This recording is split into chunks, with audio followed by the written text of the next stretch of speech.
that they're claiming that we possess, when I say we, these covert groups, black ops, the knowledge that the extraterrestrials have to a certain degree to turn this planet around. And so what they would like to see is these people that they've made agreements with in the last 40 to 60 years come through on their part to bring us out.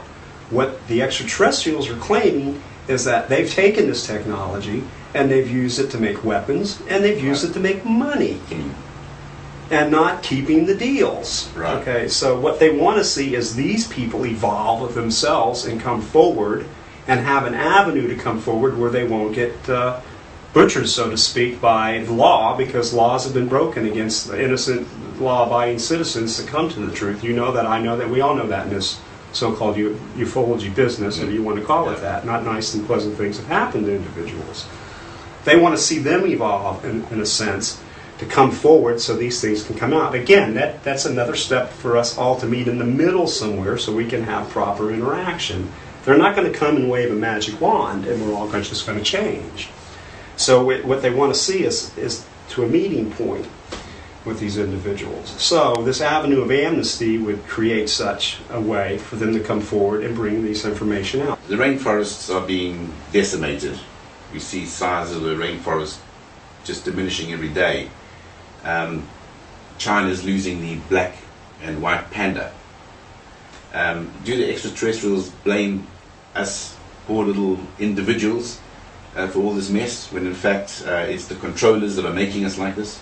Well, there's a sadness there, and it's a deep sadness. And according to them again, or advised by them, there's breaks in the food chain. They're claiming that the planet is dying, that we're killing our planet. We're responsible as human species responsible. Of course, we have government and we have controllers that we all by law have to abide by in whatever form of government you're in. And one can always point fingers at them and say, well, you know, they're doing this and it's not our fault. And then there's people who are burning and thrashing who don't care. And then I understand why they're doing it. And but they're not really pointing the finger and saying this one's bad, that one's bad, the peasant is bad. Are we going to say that several million peasants are bad because they're just trying to survive? Right. We can turn around. I think the harshest thing we might say is they don't know better. But they're going to look up at you and say, right, are you going to feed me every day? No. Right. Okay. So, a plan needs to be put into effect, which a plan needs to be put into effect for them not to be thrashing and burning, to have them actually commit to restoring the rainforest. In return, the world needs to provide them with a place to live, because they're interested in their family's survival. Most of them are doing it for that reason. Then we got the end, provide them with a place to live, if in return they use their labors to restore the rainforest. Once amnesty is in place and the knowledge comes out how to take the toxins and pollutants, can you start seeing a picture over here? Then this project can happen faster, and that can bring us closer to the extraterrestrials, again, to join the galactic neighborhood. Okay. Well, one of the things that would really help us is if the extraterrestrials showed up a little bit more.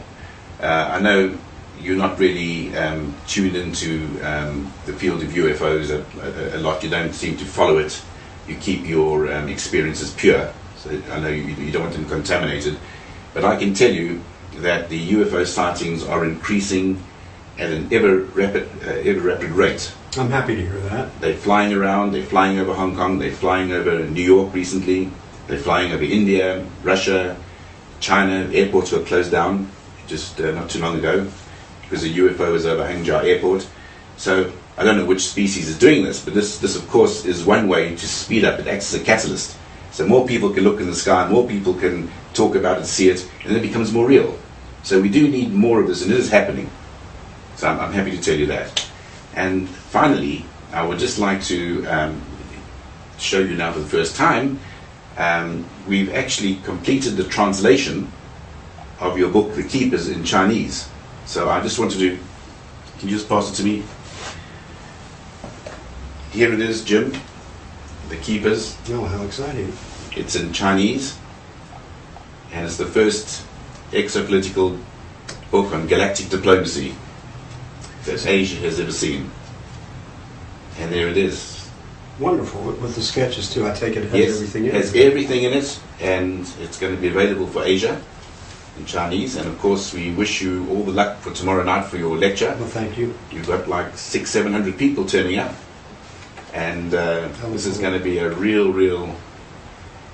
winner for Hong Kong. You did a We fine. You and your team and everybody involved did a fine job with this, Neil. This is a global project, Yes, it is. and so globally speaking, everybody needs to be able to understand and read what we're doing. And this is a fantastic step. Good. Excellent. Thanks, Jim. See you.